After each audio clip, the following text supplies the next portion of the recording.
wizard that gave the old Took a pair of magic diamonds that fastened themselves and never came undone till ordered. Not the fellow who used to come and tell such a wonderful stories at parties about dragons and goblins and giants and the rescues of princesses and the unexpected luck of widows' sons. Not the man who used to make such particularly good fireworks.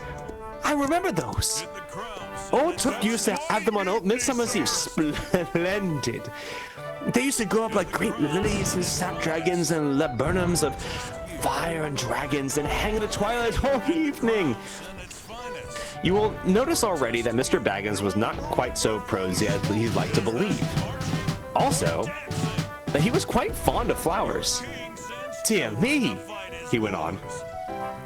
Not the Gandalf who was so responsible for so many quiet lads and lasses running off into the blue for mad adventures, anything from climbing trees to visiting elves or sailing in ships, sailing to other shores. Bless me, life used to be quite I mean, you used to upset things badly in these parts once upon a time, I beg your pardon, but I had no idea you were still in business. Bilbo Baggins. Who else shall I be? Said the wizard.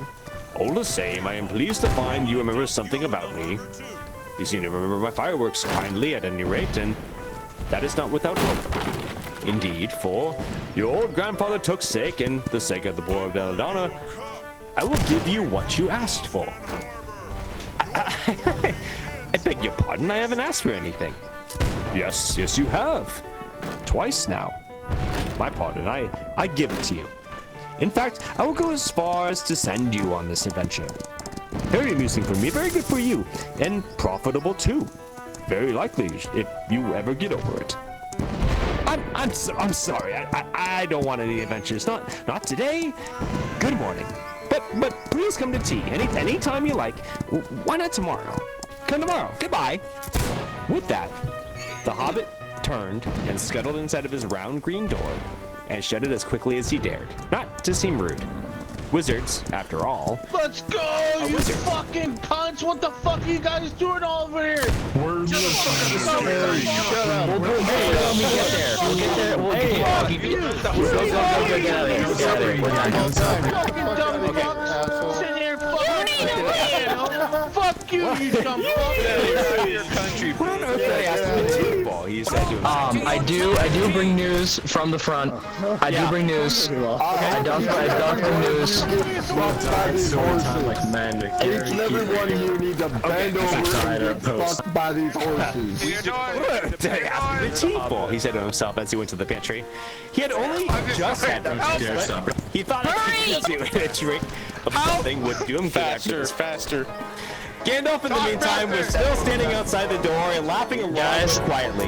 After a while, he stepped up and... All I'm saying is that it was beautiful. They're here. Then he strode away, just about the time when Bilbo Hurry! and beginning to think that he had escaped adventures very well. Keep telling the story, let him live! He had almost forgotten about Gandalf. He did not remember things very well unless he had put them down on his engagement tab. Like this. Wait, we're telling your story! Gandalf, I want to hear the story. yesterday gave it too flustered to do anything of the kind. Freedom Just of before speech! I was listening to the story, he gave a tremendous ring on the front doorbell, and then he remembered.